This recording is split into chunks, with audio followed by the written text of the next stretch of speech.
Welcome to a Celtic State of Mind. I'm John Dykes, and today I am joined by Kevin Graham and Tony Haggerty. I must say that JP Mason, who is a very valued member of the team, is actually at a funeral today. It was one of his very, very close friends, so thoughts and prayers with JP at this moment in time. So we have Kevin and Tony on the show, sitting in. We've got a bit of old school with Kevin and a bit of old school with Tony's tracksuit top. So we will move right in. Loads to talk about. But before we do that, I've mentioned your tracky top. I'm now going to have to focus on your T-shirt, Kev. I do believe you were away to see the Mary Chain this week. I went to see them on Sunday night at the Barrowlands. It was good to be back at the Barrowlands once again after over 2 years, I think it was. What I did find about the Barrowlands is Baird's is now another pub, which I was completely taken aback with. Quite a trendy looking bar as well. It is quite a trendy looking bar. I was quite disappointed in that, but the Mary Chain were fantastic. They were doing Darklands, the album, and it was brilliant. Just great to be back at a gig again. Strange to be back at a gig. That's my first gig since November 2019. So, it was brilliant. Really, really, really good to get back. The band were fantastic. They were delicate. They were loud. It was really, really good. I really enjoyed it again. Did you say November 2019, mate? November 2019, I went to see the Twilight Sad at the Usher Hall. No, not the Usher Hall. It was the Usher Hall in Edinburgh. Right, so I'm going to wrap this up. I met JP Mason that night because he sent me a T-shirt once again with the Twilight Sad. He is a multi-skilled individual. I'm going to wrap it up because people are saying, what are we talking about? Music for? Get on to the AGM. So I'm going to wrap it up by saying that the guy or the imagery over your head, Kevin, is Screamadelica. You're on a show called Screamaselica, which is Screamadelica with a Celtic tinge. The last gig I was at was Primal Scream at the Barras in December 2019. And of course, Bobby Gillespie, lead man of the Scream, made his live debut for Primal Scream on the same night that he made, and on the same stage that he made his live debut as a drummer for the Jesus and Mary Chain. I think that's absolutely tremendous. And a big Celtic man as well, Bobby is. AGM. Right, we're not streaming on Twitter yet. We have asked StreamYard what the story is, and they did get back to us, so they're looking into it. Several fan groups, Kevin, have already protested in recent weeks in relation to this Celtic board, who some of whom were at the AGM yesterday. It's pretty clear from yesterday's AGM that there is very little confidence in this board, and it's also pretty clear that, the reaction that Ange Postecoglou got is, that he has been not only accepted by the Celtic fans, but we almost see him and the board as completely separate. You've got Ange Postecoglou. He's not part of that problem at the club. He's talking our language. And then you hear the likes of Ian Bankier, and he's so far removed from the way the normal punter thinks. I always expect that in a massive business, Kev, but not to this degree. He hasn't got a clue. It was quite frightening. I mean, obviously we were on live yesterday, so there was stuff coming in the comments that I could see, and I was thinking to myself, God, surely he hasn't says that. Surely that's just somebody misquoting a tweet or something like that. But there was one thing that stood out to me, and it was his last comment after a series of horrible comments, when he actually says, you've given it quite a lashing today to the audience. And they're the words of your chairman. And who uses the term lashing now? Really? I'm thinking of schoolmaster giving a pupil a lashing, It's a class thing, ain't it? It's a real class thing. Yeah. Who uses the term lashing? And the use of that word showed exactly what he thought of the Celtic fans. Shows exactly what he thinks of us, that he used the term lashing. Now, this is a guy who's been in post since 2011, and he's a man that I know very little about. I know very little about his role, but to actually say lashing, and even the word lashing is an understatement, Paul. Let's be truthful here. He was booted about in the question and answer like a flyaway football on a school playground. He was absolutely handed one because Peter Wall wasn't there to protect them. And Peter Wall's dug him into so many holes over the last couple of years. Another thing that really annoyed me was they made very little attempt to win the room, didn't they? He was spoiled, he was petulant, and he was entitled. And look, the whole organisation seems to be like a bit narcissistic, a bit bullying, and a bit entitled. I'm not saying that it is, but I've had enough experience of folk like that in real life to say that it's quite dangerous, and they're a bit fantasists really if they actually believe what they're saying. And if they actually believe what they're saying to an audience at the AGM, which for the first time in years and years, they got a kicking in the room. Usually they didn't get a kicking in a room. Usually they get the kicking outside on social media. This was actually brung into the Kerrydale suite yesterday. And the way that Bankier reacted saddens me to the core. And I've said previously that the thread of connection's getting looser and looser with me. A loose fit, if you will, after seeing Gaz Whelan last week. And days like yesterday, I've got nothing to actually say that it's going to improve anytime soon. We'll talk about that. Yeah, we'll talk about that, Kev, because I think we're in the beginnings of change. I really do. I think the very fact, Kev, that you mentioned there, often these things go without a whimper. It was different yesterday. The attitude has completely changed. The pendulum has swung in the direction of a fan base who have already, as I say, protested. And a couple of the points that were brought up yesterday, Kevin, discussed, and they were non-committal in them. I think that when certain decisions are made in the coming weeks and months, that pendulum won't just swing. It's going to be like a gong, because the sound of discontent amongst the Celtic fans has already been heard, and it will be maximised if certain decisions are made, which, by the way, they were asked about. First thing I'm going to ask you, Tony, is, first of all, with regards to Ange Postecoglou, we've been talking on this podcast about him being backed in January. We had a discussion about the changes to our main title challengers, Rangers, and what's happening over there. Does that change anything for January? Some people think, we should have had everything in place anyway. Other people are saying we need to ramp it up. It's an opportunity. They're weakened.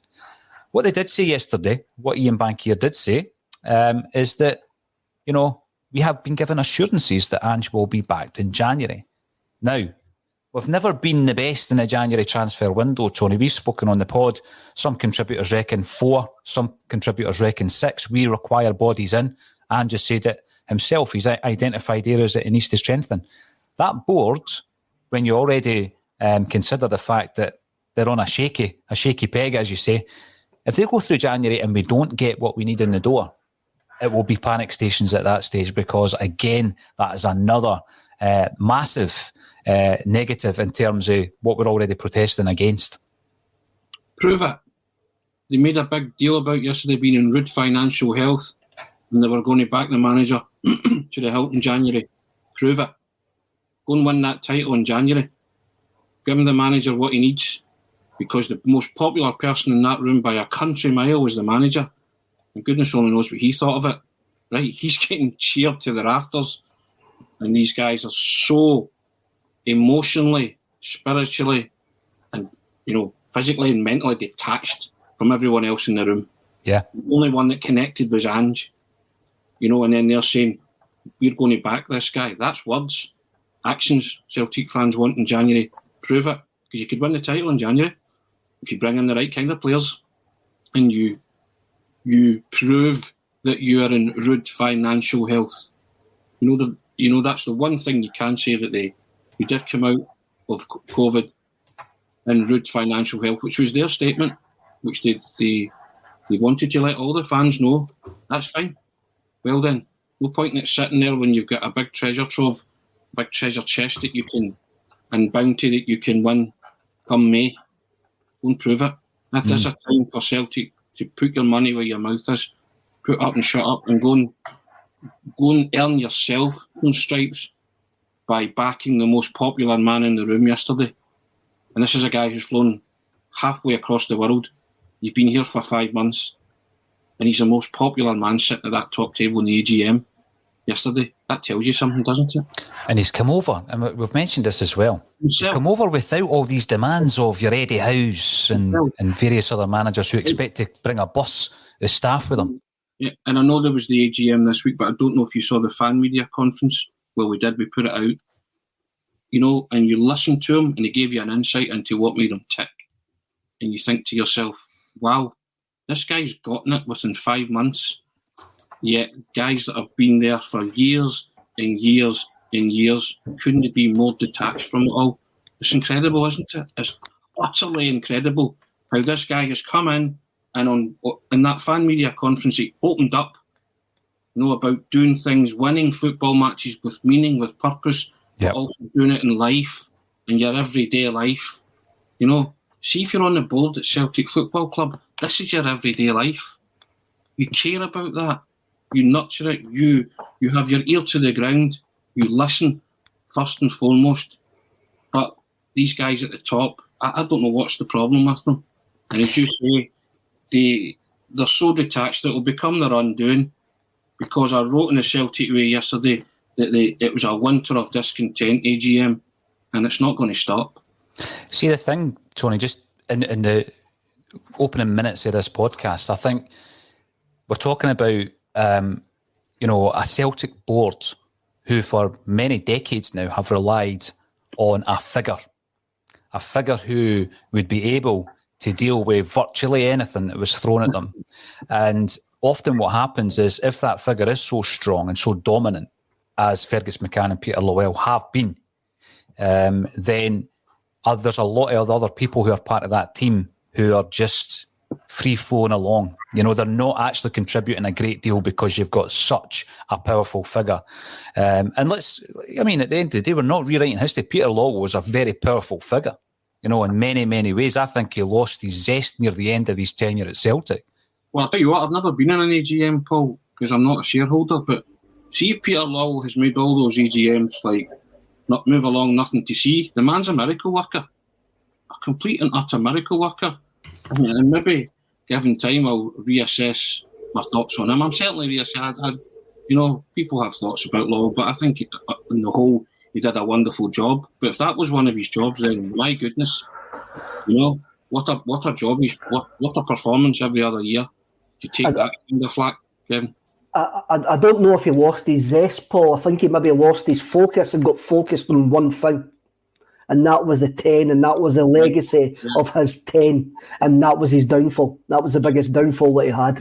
You see, the thing as well, Kev, when you're talking about a figure like Peter Lowell, at this moment in time, I still feel that we're a bit rudderless at that level. And the very fact that Ange's come in, like Tony's described, and embedded himself within the football club, but he's also done that with the fans. I mean, there's been 2 occasions now, very publicly, where he's fielded questions at press conferences just for fan groups.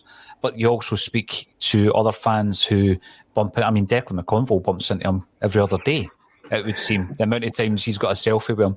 But he's selling himself to every individual Celtic fan that he meets. What depends on it? If I was having a look at this in my utterly romantic world, my only football romantic world, my wife will actually say I haven't got a romantic bone in my body. My football romantic world, I would actually say that Postecoglou's been waiting for this job all his life. He was born to do a Celtic job because of his background, and he's maybe now realised that. He said that the other day to the Australian guy who he gave an interview to. Did he? I haven't seen that yet. That radio interview, yeah. And he said the only reason that he hadn't got that job was because of his nationality. But he now feels in it. And the biggest thing that I took from the fan media conference and the radio interview was that it made you proud that he was your manager. I've said before, I don't really care who's at the top of the tree running my club, as long as they're winning football matches and you can identify with the people that matter most, and that's the manager and the players.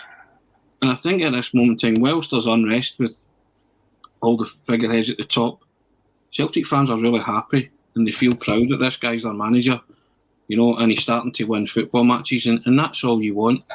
And they'll continue to work away and see if they can oust the people at the top, but it's always been a an impossible task, hasn't it? Mission impossible, but it's maybe becoming more mission probable now, just the way the AGM went yesterday. But they've got a manager that they identify with, and as long as he's doing the right things, then, he will continue to get the supporters backing, and they'll enjoy the ride that Angie's going to take them on. And, this guy, as I say, he's sacrificed a lot, but as Kevin said there, he is now saying things like, I was born to do this. I was confident that I could do this. The only thing that went against me was the fact I was Australian. You know what I mean? Not going against in the eyes of the Celtic supporters because they don't care. And that's a horrible thing, Tony. The only thing that was against him was the fact he was Australian. What does that say about us Europeans? What does that actually say? Of course, So he's loving life. I don't think he's liking wee Declan stalking him every day. So I would be a Steers inquiry, maybe get an APB out and wee Declan. You know what I mean? The most recent picture was a belter, and I said it looked as though Ange was passing him a Werther's original, because he does have that look that he's always got a packet of them in his pocket and a packet of Marlboro Lights in the other pocket. Right. So the resolutions to re-elect Bankier and Brian Wilson went to a poll. Even that, Kev, is progress. Now, my problem that I've got with it, because I know exactly what Tony's saying there, are we getting to that stage where maybe even through a natural process, some of these guys who have been in there for too long and they're ineffective and they're not contributing enough will be filtered out? I don't even think the very fact that it was pretty clear we don't want you on the board will actually land with these guys, Kev. I don't think that they will take a blind bit of difference, because going back to what you say, there is that class thing where it's like, what do you guys know? I know. And we saw that last year, and we all know that we can all put 2 and 2 together and maybe get 6. But the protest against Neil Lennon last year stopped Neil Lennon being removed from post in October, because they couldn't be seen to back down to the malcontents. And again, that just... It's not the view term there, malcontents. Yeah. I love it as a term. But again, sitting in that room, they're not going to take much notice. They think that they've done a good job. And that was something that came out yesterday, where they actually says on and off the park in the last 10 years, we've done a decent job. And I'm never going to get an applause from this room, so why should I even bother? And that is horrible. That is an absolute horrible. When the board are to blame, I never kicked a ball, he says. Me being a poet, I've been in rooms where he didn't get an applause, so I know where it is. But you don't say it. You don't automatically come out and say it. I just thought that the contempt that they showed was unbelievable. I thought that was a pregnant pause, Kev, with you on stage. I thought that was all deliberate. I hope it was. I think the Celtic supporters did want to clap him in irons. You know what I mean? So, you've got to just say there was just a total misreading of the room, wasn't there? I think even at one point, Bertie or Scott Brown was showing. I was about to mention this, Tony. Should bring him back. See, that's your thought. He says, we need him back. Yeah, and somebody in the crowd said, you should never have let him go in the first place. So, you're just like, how's that for being out of touch? And a comment came in there, Kev, I've just seen it. Ange never said it was because he was Australian. He said he didn't get a job because of his passport. It's a similar thing, isn't it? No, I think so. I think we can kind of guess what he's kind of meaning when he says stuff like that. There's an attitude, there's a disdain for non-European football in some clubs' minds, whereby they've seen it as a massive risk to bring somebody in whose main roles previously had been in Japan and Australia, although he managed briefly in Greece as well. And I think that was an attitudinal issue. And thankfully Celtic have broken through it, because what it shows us is that, the approach that he's brought in and the knowledge that he has brought in, he spoke about this in the presser as well, Tony, the knowledge of other markets. I mean, Kyogo is a shining example of it, but he's talking about other markets, not just the Japanese market, that he has got a good knowledge of. He was reining himself in when he was speaking. He was a bit. He was like, right, yeah. I'm not giving too much away here. There's good players in Iran. And then I was googling Iranian players last night. Right, he's eat, sleep and drinking. You think, right, who's he alluding to, right? But the minute he said that, he was like, "Oh, I didn't say that." Sorry. But you get what I mean. His knowledge is extensive, right? And I'll sit here and admit, when his name was first linked with the job, and then he got the job, I felt underwhelmed. But like everyone else, I went away and I did my homework on him. The more you read and the more you found out, you thought, okay, this guy's been pretty successful, right? Let's see what he's got. He comes in and he's got a 50% win rate. I'm still no, that's not so good if you're a Celtic manager, but you give him a chance. But now you realise, okay, well, what a set of circumstances he came into. You allow for that. I just want to see Celtic win, so I'm a bit impatient, and I maybe was a bit hard on him. I'll admit that. That's no getting away from that. But I never at once did I say I disliked him, and I never wanted him to be there. Now I'm actually delighted that he's there because he is. In the last week has made me even proud that he's there. Because he's a bit of a statesman, actually. He speaks so well. And he's the only guy galvanising the fans at the minute. He's taken the club to his heart because this is something that he's coveted all his managerial life. And Celtic were the first to say, right, okay, we'll give you what you crave. And he's pouring his heart and soul into it. You can see that, you can tell that. And he's also telling you, look, this is what I'm up to. I'm not worried about what's happening over the other side of the city with Rangers. He genuinely, he's just so focused and so determined on making Celtic a success again and winning silverware. And fair play to him. And and they see the things. We've spoken about various things about his man management, getting tunes out of certain players. You can see that all now coming to fruition, and he's got a harmonious bunch. He keeps getting asked, what about Jota? And he's so relaxed about, just the way he handles those kind of things. And he has the greatest thing, which I've alluded to before. He's got the obdurate eyes on everything. He's not come in with any preconceived notion of what Celtic is or how he should be as a manager.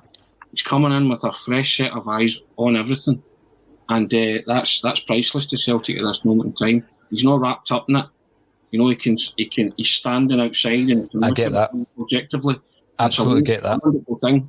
Yeah, it is. Remember Fergus wanted to get away from that, Tony.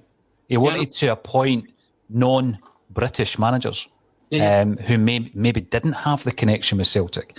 And when you're looking at Wim Jansen and Joseph Venglos, there's two examples of managers. And he actually said in his parting advice that he gave, it was Alan MacDonald that took over the role, wasn't it, Kev? And he says to him, do not appoint Kenny Dalglish. Because there was talk that Dalglish was coming in as a manager. And initially the plan was to bring him in as the manager of Celtic, but it was Dalglish who pushed for John Barnes, and MacDonald gave him what he wanted. But Fergus McCann made that very point, Tony, that sometimes you need someone who isn't wrapped up passionately in the emotion of Celtic so that they can actually get the job done first and foremost. And I think it's important, as much as there's other points in today's show where we're going to be talking about the roots of Celtic and the fact that there is a need to have Celtic people in the club, which is, I think, a fair point when you're talking about the board, because there's a question as to whether or not they are indeed Celtic people. When we're looking at the fact that the appointment of Ange Postecoglou was sold to us as being partly a Dominic Mackay appointment. Dominic Mackay wasn't even mentioned yesterday, Kev. He's not even a footnote in the AGM. Was that a surprise to you? Did he even exist? That's a question that must be asked. Was he even in the building? Was it in some parallel universe that I go down that Dominic Mackay was only in that parallel universe? I found that surprising. I also found surprising that Neil Lennon wasn't mentioned either. I thought it might have been like, we thank Neil for his time at the club when they're reviewing the season, but that wasn't done. I think it was very telling that the guys sitting at the top of that room in their videos and in person didn't actually mention Dom Mackay whatsoever. You can make of that what you will. I also thought it was very telling that nobody in the question and answers asked it as well, because they know who to blame. They're not going to bring Mackay into it when the guys who are to blame are sitting in front of them. I thought there was two narratives there, and the board don't want to mention them, and the fans didn't need to mention them because they know what's happened. I'm going to bring in some comments coming through. As I was saying earlier on, we are working towards getting them back live on Twitter. But in the meantime, get onto YouTube and watch us there. Get subscribing as well. I've got a few free gifts to give away. It's been a busy start to the month, Kev. I've got a few free prizes that I need to give out to the subs. We had a couple of tickets to Bend It Like Bertie, and we will be talking about the late, great Bertie Auld at some point today as well. They were given out to a lucky winner.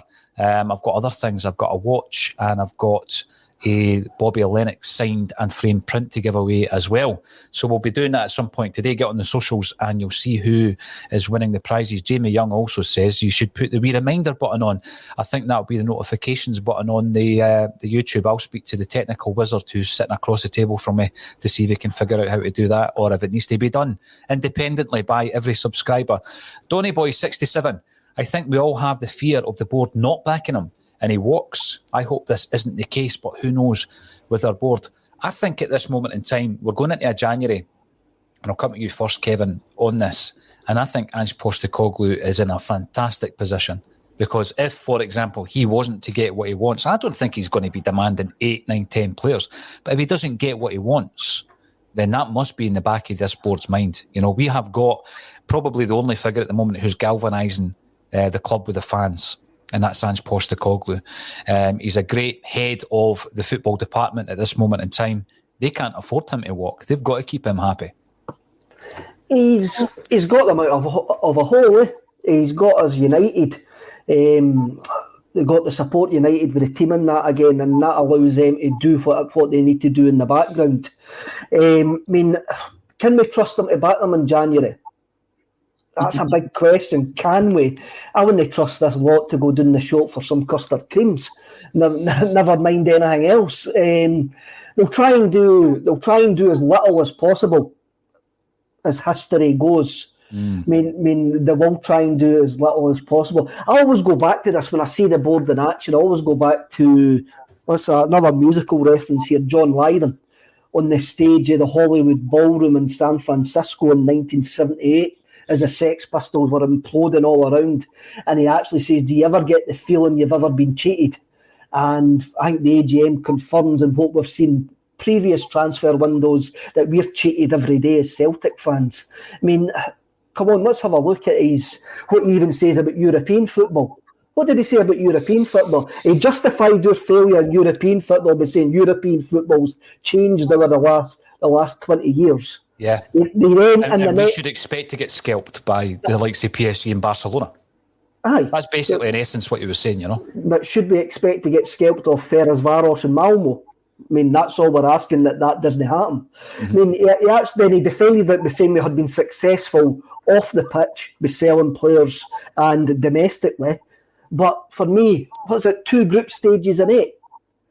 For a club that claims to be a Champions League club, is nothing but a big fat F on that exam paper. And I think what's actually been proved, that their only ambition is to keep the old firm alive, and that's the only thing that they've succeeded in. So in January, I expect them to try and get away with just doing enough to win the league. That's just doing enough. Yeah, that's a big concern, I think. Tony, Kevin brings up, I'm jumping forward a wee bit here, but he brings up the European ambitions of this club. Now, what is the club? That's a big question. What is the club? Because the club for me is the fans as much as it's the board, but the board's ambitions differ greatly from the fans. Now, we're realistic enough to know that to try and go toe-to-toe with Europe's elite these days is different from 20, 30, 40, 50 years ago. However, as Kevin rightly says, we're not even going toe-to-toe with teams that we should be competing with previous to this season, up to this season. You know, the champion, Midtjylland, should we not be beating Midtjylland in a Champions League qualifier? And why is that? Because we're successful in selling our best players. Right? Celtic supporters don't want to hear that. We want to be successful in keeping our best players and making us some kind of reasonable force in Europe. Matt O'Neill did it. We managed to keep a hold of our best players and we went toe-to-toe with them all. Right? That's recent history. So you can do it. All you have to do is back the manager and ask guys to stay 3-4 years before they go elsewhere. And I understand the money and the riches they can get elsewhere is great, but And strikes me as the kind of manager as well. I don't think he would sign a non-disclosure agreement. I think he's too honest. I think he would tell you, I've left because of them. You know what I mean? And he would tell you, he would spill, and he would say, I asked for this, this, and this. I didn't get it. And that's how much the Celtics in Ange we trust. That's the motto, isn't it, of the Celtic supporters right now? And that's why they trust him. Because they reckon, you know what, there's a kindred spirit here. In 5 months, he's become a Celtic supporter. He's drank in everything about the club, and he wants to give it his all and give it his best shot. And then, as Kevin rightly says, you don't trust the guys at the top. And in the last window, he said at one point, didn't he? I've asked for players, but I don't think I've been forceful enough. But he was saying that, wasn't he? He did. He was going to write about it in his book. Yeah, right. So, so this time he's clearly been forceful because we believe there's deals bubbling under the surface. He's clearly said to them, "I want this, this, and this. Sort this out." And if they don't do it, then he's quite perfectly within his rights to come out and have a rip. I'm not saying he'll walk away. I think the bond he's got with the fans at this moment in time, would see him stay, certainly at the end of the season, see where they're at. But, he is trying to win a title with one of his hands tied behind his back, and swinging every now and again. The board really do have to say, do you know what? We'll cut the ribbon off your other arm and we'll arm you with those tools. Because if he is the man, this is the man that they believe can win that access to 40 million by qualifying, winning a league and qualifying automatically for the Champions League, then they have to back him. And they said those words in those pre-recorded interviews. Those were the words that they said. We want to back him. We want to win the title. We want to get into the Champions League. They said that, so there's no going back on that. We're in rude financial health, which again was probably in a roundabout way a wee cheap dig at Rangers and their rivals on the other side of the city, and that's all fine. You can see what you like about those things, but your rivals across the city waltzed off with the title that you coveted most. Right, that's a fact. History won't say that they won it because of COVID or X, Y, or Z excuse. No. History will say they won the title by 25 points. Right? Absolutely. Yeah. Like a lumpet. And you can talk about your rude financial health. You can talk about, well, European football doesn't matter. It matters to supporters. And if you're on that board and you're not a supporter, then you're no fit for purpose. Absolutely, Kev. See, for me, Tony, we didn't win that title because they lacked the ambition and the backing that they're saying that they're going to give Ange. That is exactly why we didn't win that. That is exactly why we failed after Brendan Rodgers. Yeah, that is it. And we can go back, and I get. Look, I mention Brendan all the time, but we chased that guy out the club. We chased that boy at the club. It comes down to one thing and one thing only: ambition. And the ambition he had was too expensive. Right, and whether they're lofty or not, the phrase "speculate to accumulate." There are times when you have to do that. This is one of those times. Don't stockpile the cash. You will get it back tenfold. You was a license to print a blank cheque if you won 10 in a row. You could have marketed anything with 10 on it, and I mean anything. Yet the board couldn't see that, and they did. And for once, even their business practices, they didn't even think of it as a business, or think of it with their heart as an investment. As a supporter, think what it meant to win the 10. They just didn't think. End of. Because they were too busy being arrogant, ignorant, or whatever, or aloof.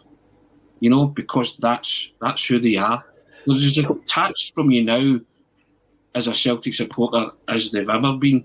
Yet you feel a bit powerless to prevent it. But certain things that happened in the AGM, if you hope that the ones that you want removed will, over time, be replaced by people with the club's best interests at heart, and also people who are supporters and will listen to what the likes of you, Kevin, and I are saying. For me, I think the PLC thought 10 was done and dusted. I think they were already in their heads. They were already at their legacy stage. I'll leave once we've done the 10, and everybody will love me because I've done that. And they took the eye off the ball. It's like rounding the goalkeeper and hitting the ball towards goal and running away and celebrating as the ball's turned on towards and the defender coming in and kicking it away at the last minute, isn't it? Complacency. Yeah. The big thing for me, as I say, I think we're in the roots of change. I really do. And I think that when we look back in years to come, we will see last season and some of the moments last season as being the very beginnings of that. Kevin's been talking about them not being fit for purpose for a number of years. And a lot of people don't listen to that whilst the success is rolling on. And it's understandable as well. One of the big things, one of the big key moments, I think, in the coming weeks and months will be whether or not Celtic go ahead with the appointment of Bernard Higgins. And from what I was hearing yesterday with their non-committal answers, I would not bet against them going ahead and appointing this guy. Now, if they do it, Kevin, we've already seen that there are sections and groups within the support who are protesting against the running of this football club. Do you see this as being the beginning of the end if they appoint Higgins? I definitely hope so. I really do. I mean, even yesterday, they tried to change the nature of the role of what he's supposedly not coming in the club to do. I mean, Celtic could hit this on the head right away and go, he's never been interviewed, he's never been this, he's never been that, he's not getting anywhere near Celtic Football Club. But for me, the fact that yesterday they went, no, it's a bigger role, it's no security, it's no just to manage Celtic fans, says to me, this man will be in the building soon enough. And that's the impression I got. If it is, then that's the end game for them and the Celtic support. And we as a support then need to start having a look at the only action that the club will actually stand up and take notice of, and it's financial action. The club only listen to coins dropping into the coffers, and once that clinking stops, then they'll listen. Look, if we actually appoint Bernard Higgins, it's a massive V sign to all the other clubs in Scottish football who were Scottish fans of clubs in Scottish football who were targeted under the Offensive Behaviour Act. Yep. It's a massive, we're not caring about you as well. It's an utter misstep. And if they do it, I hope it's the beginning and the end of this regime. Another example, Paul, John, of the detachment, just the utter detachment and isolation that these guys are from ordinary rank and file supporters of any club. If this man caused the mental health and well-being of football supporters, to be questioned. He affected their mental health and well-being. Celtic supporters among them and supporters of other football clubs. He should be nowhere near the Celtic board. It is the biggest slap in the face, and it would be the biggest V-sign to the Celtic supporters and those ones that are protesting. And it would be Celtic just saying, "We're taking you on. We're not having any of this, right? Yep. We're going toe-to-toe with you. How about you work as a Celtic board and try and get a team in the park that can go toe-to-toe with Ferencváros and Malmo, rather than getting this guy in who's going to go and toe-to-toe with your rank and file." Just an utter, incredulous appointment. But as Kevin alluded to there, they don't care because they don't hear it. They don't see it. They don't get it. So in anything that can quell kind of unrest, as they see it, is a good thing in their eyes. Celtic fans aren't protesting for a laugh. Protesting for a reason, because you guys aren't fit for purpose. Bottom line. There's also a reason this is in the public domain, is because somebody close to the club or within the club knows I need to get this out there because the reaction's going to be unreal. Yep. And I need to try and make the board or whoever's making the decision see what will happen if this happens. Do you blame any football supporter who's been affected by the actions of this guy, the Offensive Behaviour and Football Act, whose health has been affected by it? You know, do you blame any supporter? Fellow football fans, Tony, of many different clubs, yep. And I'm talking about I'm not just talking about Celtic, but Celtic fans especially, because this guy might be coming into the club, but any football fan that's been affected by this guy, you know, and their mental health, he should be nowhere near a football club. You know, and you know, it's just a shame that they're going to bring this guy on board. Let's be honest. The thing is, like Kevin said, someone at that club has realised that this is a huge misstep, right? And it's been released somehow to the public, and the question was raised at the AGM, and they didn't deny it. Mm-hmm. So you can see that there are people within that club who are looking up the chain and thinking, what on earth? They're thinking just like us, Kev. Now, there are people at that club who care for Celtic. They're big Celtic fans. We know some of them. There's people listening to this will know some of them who work for the club, and they do so with pride. Walking in those front doors every day is a proud, proud moment. Every single day walking into their work. So we're not trying to brandish everybody with the same brush here. This is a very small amount of people with a huge amount of power at Celtic Football Club. But if they go ahead... All the power they've got. All the power, yeah, absolutely. But I think that once they make this decision, and I feel it's inevitable, then they will see a backlash unlike anything they could possibly imagine. I'm going to bring this one up because we spoke about Lenny earlier on, whose news, who reckons that we would have won the 10 by signing less high-profile signings. There was definitely a change in tact when it came to the signing policy last pre-season, but we know that the players that had been identified by Neil Lennon were Victor Wanyama, James McLean, Danny Drinkwater, Fraser Foster, Charlie Mulgrew and Robert Snodgrass. I mean, we will never know if that would have done a better job for Celtic, but that is what has come through over the last few months. There's another thing I would need to ask, and I'll come to you first again, Kevin. Director of football? Question mark. What director of football? That seems to be the attitude at the moment as well, going by the response yesterday. See, maybe don't buy 100% into that, Paul. I think when you saw the Postecoglou presser with the fans, he was saying that we'll have to improve the recruitment and the scouting. And when he says recruitment, for me, that means bringing in somebody that's ahead of the recruitment department, which could be a sporting director or it could be somebody similar to actually do that role. So even though the term sporting director is not really mentioned anymore, it's something that Postecoglou for me says that they are looking at, but it's just, I don't know, it's semantics, it's job titles, ain't it? I mean, it is like a sporting director, you think of Bayern Munich and it's Rummenigge. It's a big person. Ajax, it's the goalkeeper, what's his name, Van der Sar. As a sporting director. Was there a man, Kev? Do you think that Strachan was a man? There's a wee bit of a backtracking on that with regards to his role. That's lazy enough, eh? It's Strachan. It's Strachan that they probably wanted it as it's another veto appointment by Dermot Desmond, ain't it? Yeah.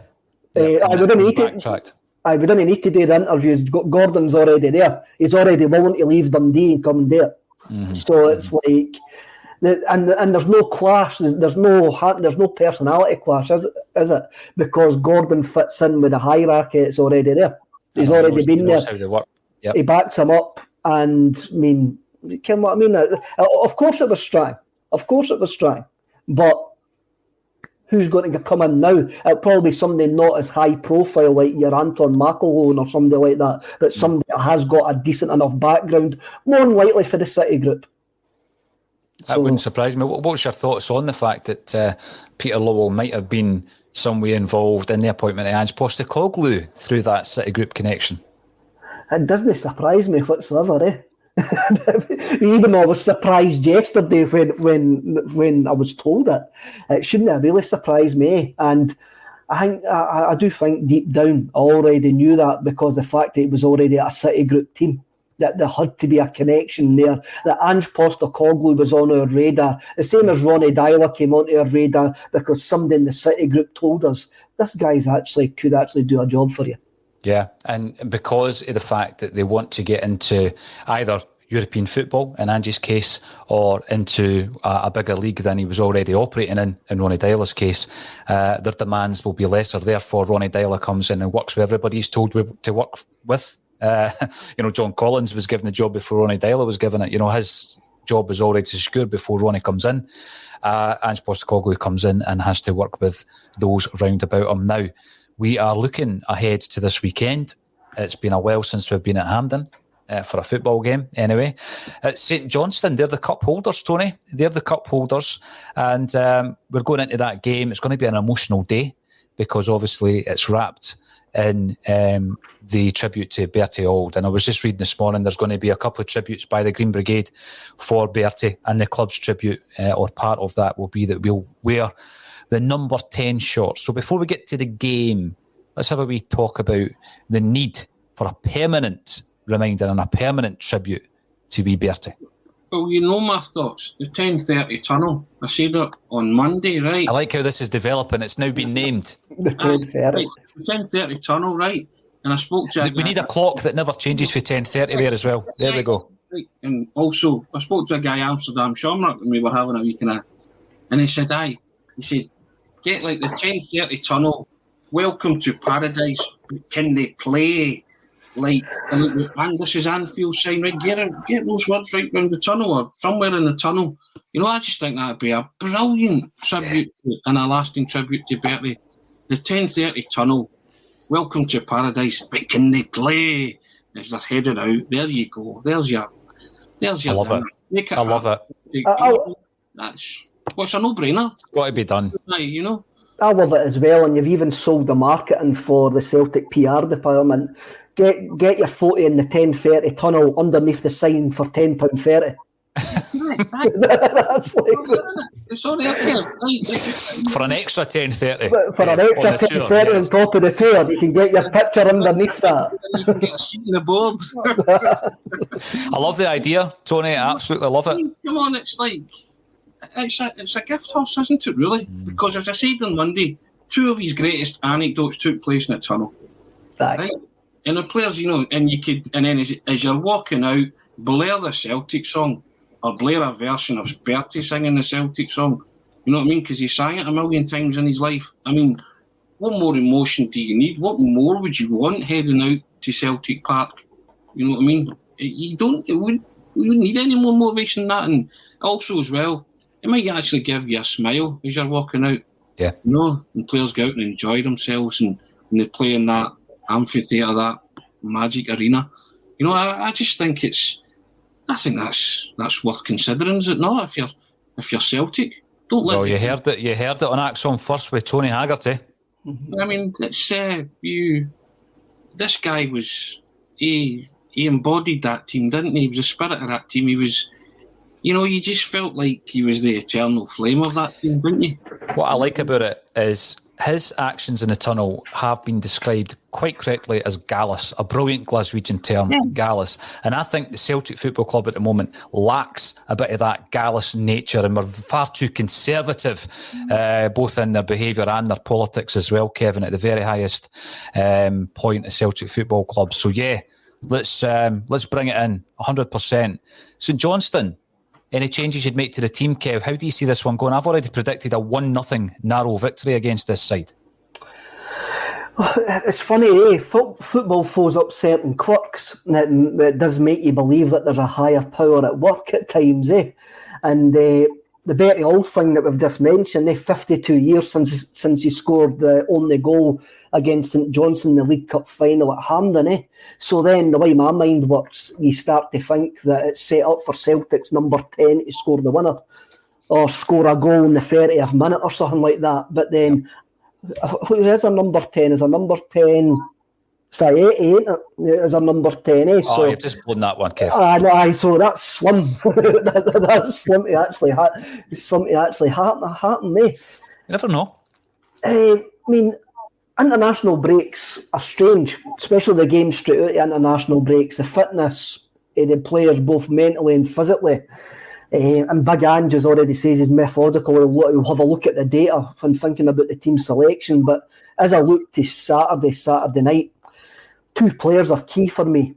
Kyogo, I hope Kyogo's going to enjoy the wide open spaces of Hampden.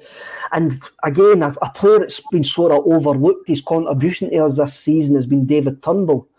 Because, look, St Johnstone are going to come and sit in and they're going to be like David Martindale, like, and they're going to sit there and sometimes you just need that dig for the box, dig for the edge of the box, or a decent set play for your big centre half to go boof into the back of the net, eh? So I think David Turnbull's going to be important in this game. Get an early goal, score first. An early goal, then we're in for a good night as spectators, I think, eh? If we didn't score early, then it's no big deal. We'll have shown that we can grind out results, and if we lose, then that's just it's not written in the stars for Ange that we're going to win that League Cup. It's another step on the journey, but move on.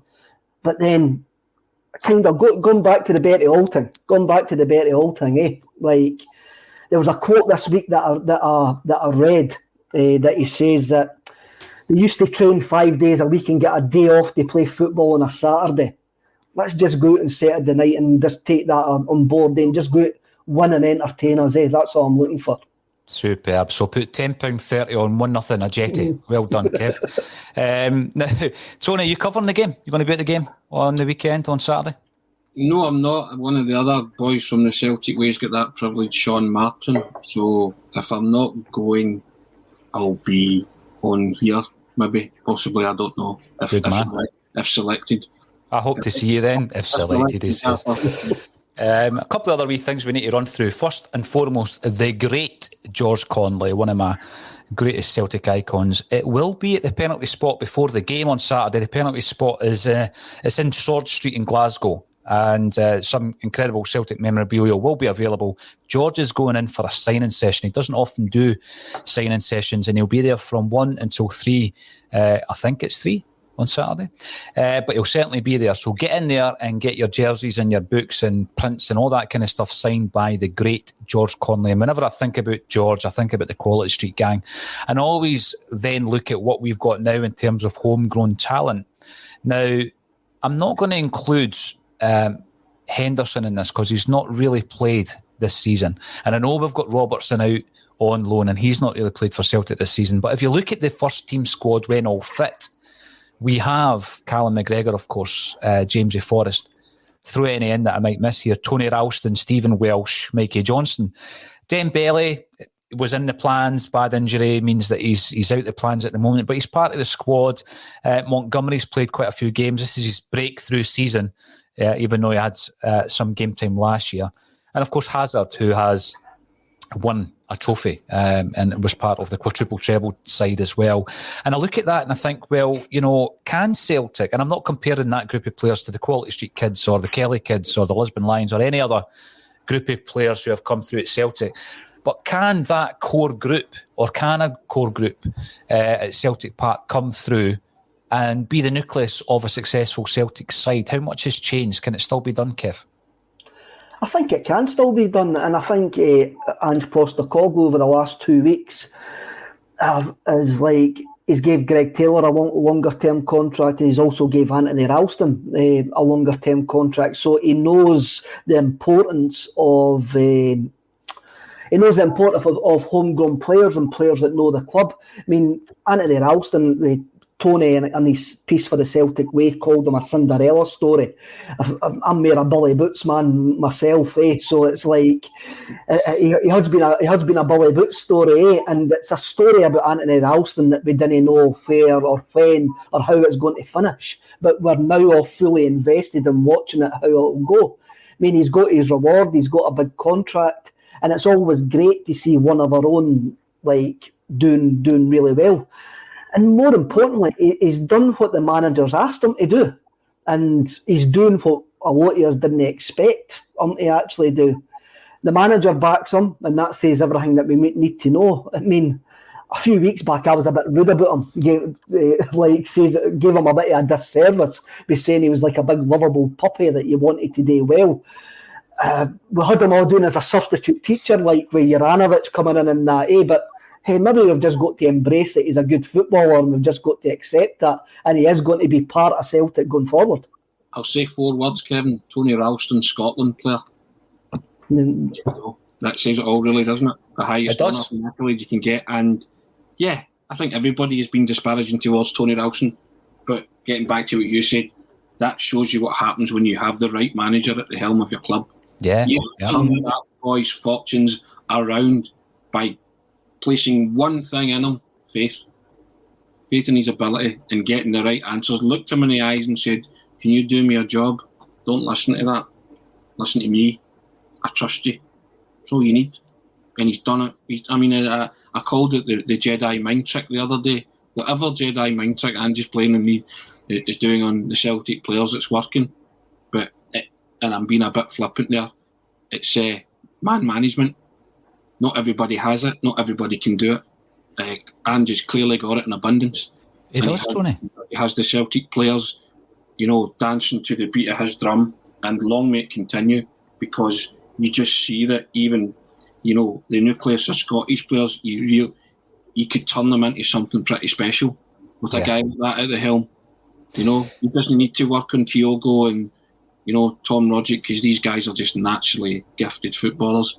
But that's when your management skills come in, when you're working with the likes of Tony Ralston, making David Turnbull better.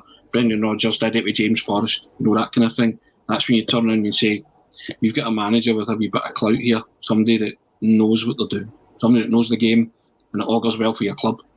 Yeah, absolutely. Now Lawrence comes in to confirm it is 1-3 on Saturday to see the great George Conley. Now, the point that you make there in relation to Tony Ralston, I think we've got to remember Ange Postecoglou came in, and this isn't being disparaging to anyone, and thought that he could make Barkas a Celtic player. He actually, there was signs there that he was going to run with Barkas, and then obviously the massive issue against Michelin showed, or maybe attitudinal behind the scenes issues that we're unaware of has shown that he was never going to be the goalie. I wouldn't blame Ange on that. I'd blame Barkas, the player, because Ange gave him every opportunity 100%. Aye. to he believed he could actually get a player out of Barkas. Yeah, he believed in Barkas. Yeah. Barkas maybe didn't believe in himself. Mm-hmm. And he placed the same faith in Barkas, the same faith that he placed in Ralston. Ralston stepped up to the plate, Barkas folded. Some players just can't handle that pressure. Yeah. And he gave him every opportunity to be the Celtic number one goalkeeper, and he failed miserably. I think Barkas knows himself that he's went for a Chinese and ended up in a chip, and he just wants to go somewhere else, And even though Postecoglou gave him the chance, he just knows himself. He gave Ayeti the chance as well. The aforementioned Ayeti gave him a chance. Got him slimmed down. Yeah. He scored against Betis away, let's not forget. He scored a few goals. But the other player, and the one that slight regret that I've got, is Christie. I think we've seen enough in his early performances under Ange that Christie suited Ange Postecoglou's team. And I thought, this season could have been massive for Ryan Christie, but perhaps he'd already checked out Tony. Perhaps his agent had already started the wheels kind of rolling. I think there was two things there. I think out of respect for Ange, he played as well as he could right up till he left, and he gave Ange that. He gave Ange his due on that, and I think it was maybe a close run thing. But I think, as you see, he checked out and his mind made up that he wanted to leave, and he wasn't willing to stick around to see what was going to happen under Ange's revolution, for want of a better word. And I think Ange maybe thought, I just got a hold of you too late. I came in too late to change your mind, and you leave with, best wishes. But Christie would have been some player under Ange. He was shown it. He was shown it. And again, going back to that man management, he just wasn't willing. No, you've got to be willing to stay at a club and be happy. And Christie's eyes were elsewhere, maybe where the money he can get.